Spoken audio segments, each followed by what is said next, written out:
رات کا اندھیرا تو ختم ہوتا ہے جو نبی علیہ السلام نے اس کی نشانی بتائی.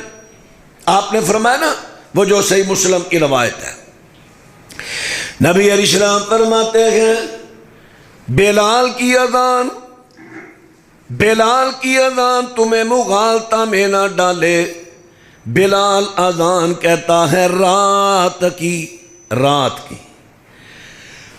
کی اذان کہتا ہے، اس لیے جو سویا ہے وہ نیند سے بیدار ہو جائے، اور جو عبادت کر رہا ہے وہ عبادت سے فارغ ہو کر اپنی سحری کے کھانے کا بندوبست کرے.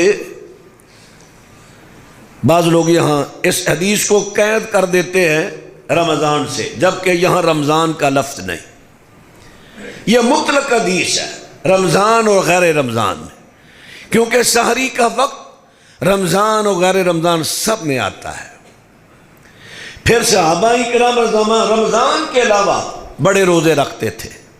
نبی علیہ السلام سے روزے ثابت ہیں. جمعرات کا سوموار تو آپ معمول سے رکھتے، پھر یہود کی مخالفت میں آپ نے ہفتہ اور اتوار کا بھی رکھا.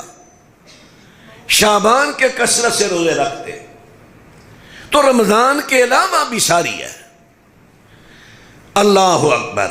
فرمایا جب عبداللہ بن ام مکتوم اذان دے گا وہ ہوگا نماز فجر کا وقت.